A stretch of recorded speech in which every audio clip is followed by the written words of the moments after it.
Hey, Magical Girl, what's up, Wendy?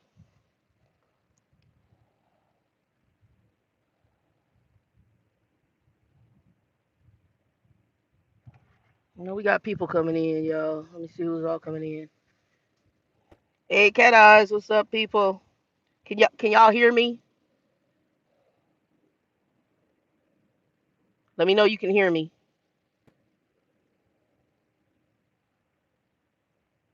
Okay. Hey, Trucker Lady D, what's up? Micheline, what's up, baby? Oh, sweet Jesus. All right, cool. Loud and proud. Hey, Monet. H.E. Bach, what's up? Long time no see, people. Kid Danger. What's up, peoples?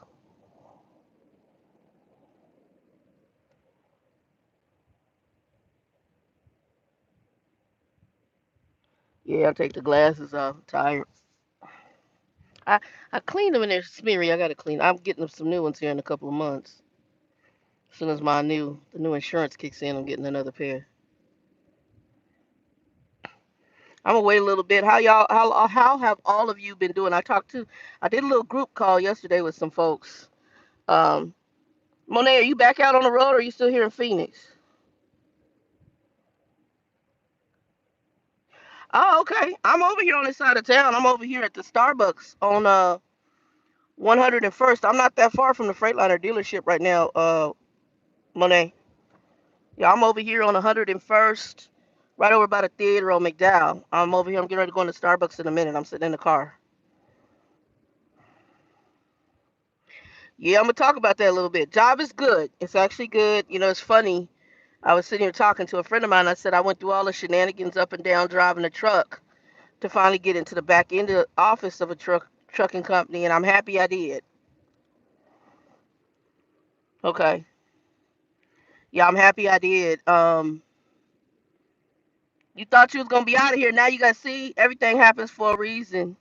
Yeah, I'm right down. I'm Pilot is right down the street. It's on 99th. I'm right up from the Pilot. Where I'm at is literally I'm like 3 minutes from where you're at right now. I'm up on 100. I just ate too. I went to Blaze Pizza and I got one of the. I was either gonna go to the Asian restaurant, but I went to Blaze for lunch. And then I'm gonna go in here to Starbucks, get me some tea, and be sitting here probably till late tonight working on the computer. So I have a laptop with the company I'm with. I'm getting everything set up so I can use my notes on maneuvering the system. I'm actually already talking to drivers on the phone and helping drivers. I work the system in the back end. So I do like what I'm doing because I am helping drivers, kind of like, you know. But I'm getting to see both sides of the industry. I get to see even, I'm gonna say a bigger part of the problem with trucking. And I really, with my own corporate background, I see a lot of what's wrong. Oh, you doing Uber after you drop the truck? Okay, I got you. I got you. You going home? I ain't mad at you. Um, but I see a lot of the problem in trucking. Hey, B Miller, what's up? And I see it on both sides. I see it now from a driver perspective, and I see it from the corporate perspective, and it's twofold. It's really a twofold issue. Um, with the new drivers, because the company I am is more of a starter company. Um, they're a conglomerate of three different companies all together, and they're a very large carrier. Um, they are trying to manage all these three companies now, and I believe it looks like they've positioned themselves for a lot of growth on the corporate side. But I believe the problem with trucking, and here's my assessment: The companies were started by somebody who was a trucker. That person may not have had a business background, may not have had business training. And all of a sudden their business grew. And then they placed people in positions. And unfortunately, they might have placed buddies, friends, an associate, and maybe somebody who didn't have the skill set or the technical knowledge in order to set the operation up to where it could flow smoothly. And so you have a mishmash, and this is probably the biggest issue. You have a lot of people who may not be trained on a corporate side. And then on the corporate side, if they are trained, then they have no understanding of the trucking side. Um, so the plus about me having a corporate background and having a CDL and being a driver is a plus in where I'm at in the department I'm in. There's only on my team in the group that I'm in. There's only two of us that are CDL holders. Um,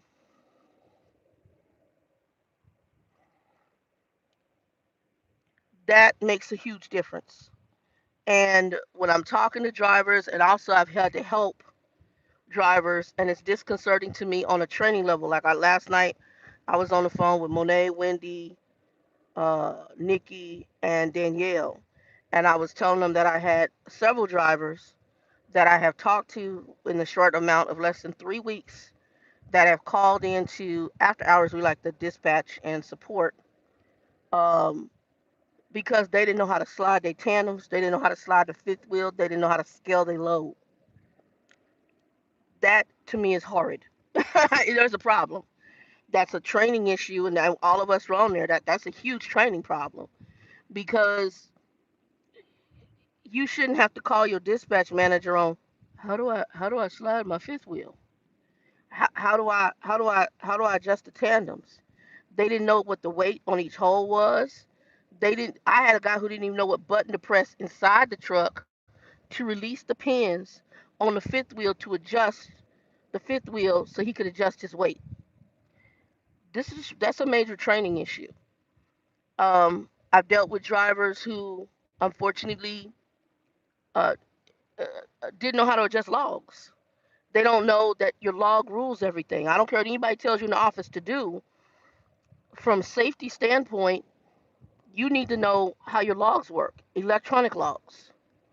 And, asking permission and asking what to do in conjunction with logs, that means you don't understand how it works. And that's like a Bible to you. The logs are like a chapter in the Bible, a book, let me say a book in the Bible on how to run a truck because that's how you make your money. That's how you stay legal. There's a whole bunch with the logs that's important. And if you don't know as a driver, that's a problem.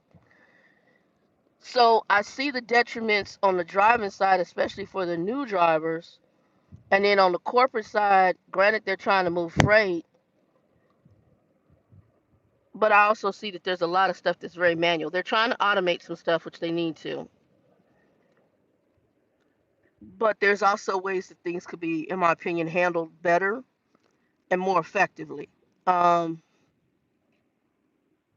but there's some big issues and training issues all the way around. Professionalism,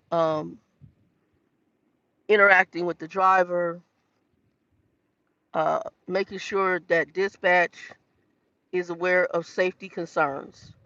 I had one the other night with the chains, and I will not ever tell a driver to chain. I basically told somebody that I'm not, I'm not comfortable, nor will I tell a driver to chain his truck to get a load through. I won't do that. It's not me. I'm not going to insinuate it. I'm not going to suggest it. Matter of fact, a driver asked me, I'm like, yep, I think I would shut that down right there. That's what I'm gonna tell him because I drove, and the other person was a driver and was basically encouraging this person, or you got chains on the truck, that's what they're there for. No, no, they're there because you're supposed to carry them, but for safety reasons, a good safety person is going to tell you to shut that truck down because if you get in an accident with chains on as a driver, if you guys don't know, for anybody who's new that watches me, it is automatically your fault. There's no ifs, no ands, and no buts. You also have to understand the bigger part of it. If you have to put chains on, what that's telling you is that the conditions are so bad that that truck can't drive, can't be driven, normally in those conditions, which means you're driving in abnormal conditions. That already tells you you need to be shut down. Now, some of well, I got there and I got stuck. Well, part of you being a truck driver is knowing the weather. So we, as a commercial driver, part of your job is to watch the weather before, and especially when you know you're gonna go into certain parts of the country.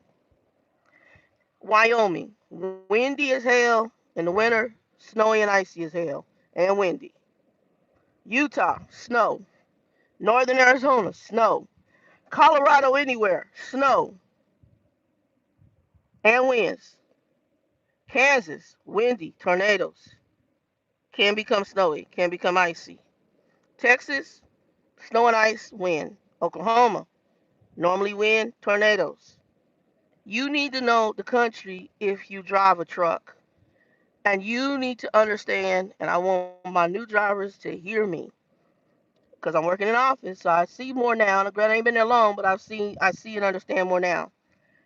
I don't care what nobody tells you in that office. You are the captain of the ship behind that wheel of that truck. Folks can tell you to do all sorts of shenanigans. I worked for a trucking company that they were okay if you went over hours. Matter of fact, encouraged it. They didn't care. It was all about the load getting there. But the moment you have an accident and somebody loses their life, they got the insurance to take care of stuff. Okay, you you're not a driver. They're gonna buy another truck. They're gonna put another driver in that truck to take those loads who's gonna be living free, and you gonna be up in the jail's house with Bubba because you gonna go to prison for manslaughter. Somebody died on your watch under your because you were rolling over hours or in inclement weather that was unsafe. Because what they're gonna say is you shouldn't have been there. Hey, Disney princess, they're gonna say you shouldn't have been there. So it's up to you to manage your license. And I had to have that conversation the other night with a gentleman who did not understand his logs. Oh, they called me and told me to roll out at this time, and he moved the truck, and he wasn't his 10-hour sleeper berth wasn't done. So now he's in a violation on his log. He got to sit for another 10 hours, which is going to affect his money. The load is going to be extra late now. And I told him, I said, let me explain something to you. I drove. Because a lot of them are new. I mean, seriously, I am blown back. Because I was like, did I get off my trailer truck and not know this? But I went to a 6 month trucking school. We dealt with logs. I would say the only thing I had problems with was understanding doing splits manually. That was it. I understood the logs. I understood the 3 o'clock. I got that. We have electronic logs now. It shows you what you have available. If you don't have availability to drive, don't move the damn truck. I don't care if Bobby Joe in the office told you you could leave at 5:30. If that electronic log on that truck does not show you with time available, you get on the log and you say, I don't have time available. Once it comes back, I will begin to roll. I'll give you an ETA at that time and go hop your behind in the bunk. They can call, they can dance around, they can spin, they can do the splits. You can't move that truck until it says so. And if a person has a problem with that, tell them to call safety.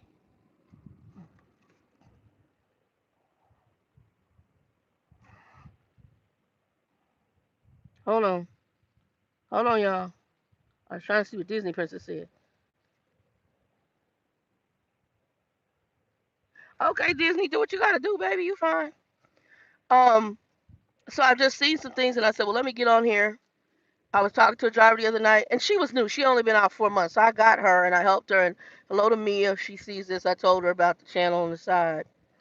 Um, and I had to help her with sliding her tandems. Um, and sliding the fifth wheel. Good thing is she knew what she was doing as far as the buttons. I was so discombobulated with the dude who couldn't find the button inside the truck to slide the fifth wheel. I was he's like then he asked me, he's like, well, how am I supposed to know if the pins went in on the fifth wheel? Get out the truck and climb underneath and look.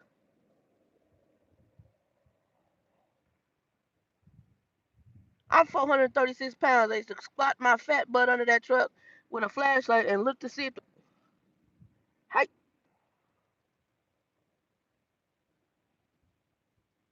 I got no words, y'all. I'm just, and I have to watch myself because I'll get sarcastic because I've done it, and I'm thinking, well, how am I supposed? I don't know, bro. I guess blink your fingers and it'll figure it out. And then I had to ask him because he couldn't even with me on the